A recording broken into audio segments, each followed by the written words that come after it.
I greet you all in peace, righteousness, and strength. Welcome to the World Forum. We have some words we like you to listen to. Greetings to all the men and women of the universe. Hanyo, Tesuanmug. Sego Seguego. Sagoya Danta Yunga. My name is Samboya Danta. I am Ongwehonwe, which means the real people from the Yalakwa.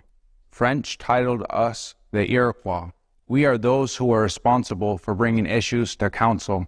The Great Spirit will hear everything I'm about to tell you. The destruction of all mankind may begin with our continent, because the covenants of our ancestors have been broken. The prophecy of the Ganyagahaga states there will come a time when people will lose respect for the earth and for each other.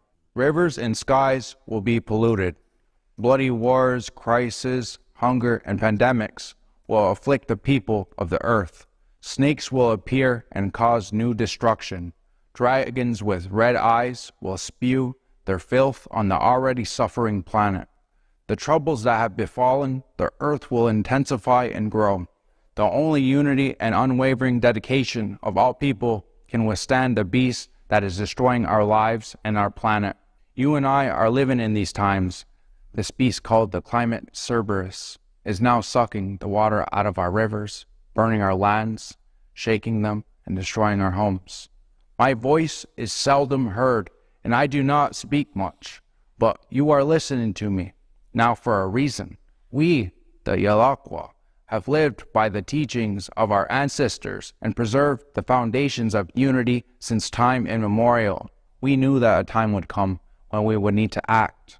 The lives of all of us are in our hands, and we must unite our minds and our hearts in order to deter extinction. The direction of the seventh generation needs to be priority. That is why I'm here today. I speak on behalf of all of my family across the earth. I have come to show you my heart. I have come to remind you that we are all part of a single circle of life.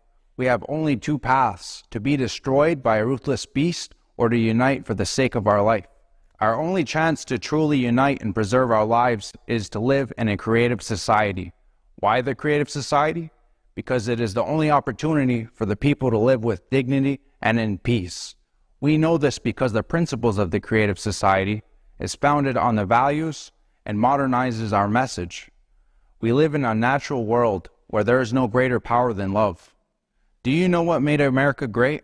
It was the wisdom and principles of people who've already taken care of nature and her children, because the founding fathers of the United States borrowed democratic methods from the great law of peace, from the Iroquois people. We, the Iroquois, rightfully consider ourselves the true founders of self-government and democracy. It is said that our democracy surpassed the democracy of the Romans. Equality and self-government are the pillars of the creative society, which were also our original foundations. On these principles, our nation's unity was maintained for time immemorial. That is why we are pleased that the world is now talking about the creative society, and our foundations are returning and spreading across Mother Earth. Ladino Shoni, the people who follow the way of the real house, that we were all originally put here, which created consensus for all people to unify for Skana, or you would call peace. We all must remember that we all live in the same house, our planet. And today we all must unite to stop the beast and live long and happy lives. One of the core values of Iroquois is the seventh generation. This means caring for ourselves and each other and considering those who are not yet born.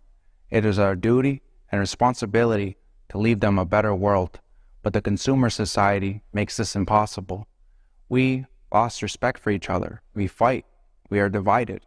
The consumer society will take our lives one by one and leave only a lifeless desert where there will be no place for us or our children. In the consumer format, none of us have a future. If we do not change anything, the seventh generation will not come into existence.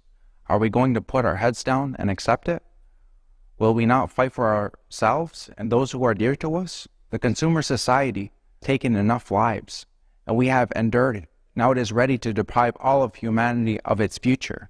We can give up and lose, or we can join hands and unite and win. My duty and responsibility as Yalakwa. I believe that the consumerist format needs to be eliminated. It is time to act. I call on all indigenous peoples of Turtle Island to unite as one creative family. I believe in humanity. I believe that together we will win. I am doing what I can. I came to this forum and expressed my position.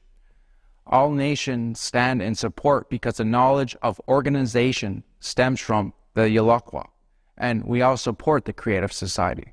But this is not enough for our victory. We can survive only if everyone does everything possible to make the world aware of the creative society. Yalakwa's responsibility stands for life, unity, prosperity, and peace, which means that we stand for the creative society. Without unification, there is no other way to avoid destruction, and we all lose. The Yalakwa will once share the knowledge passed down that united vast clans, families. Still, the time has come for us to unite the nations of 6 continents. If we humans do not unite today, we will not have it tomorrow.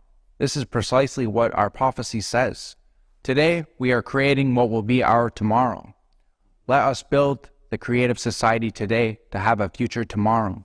May this be a reminder to all that we are all one family.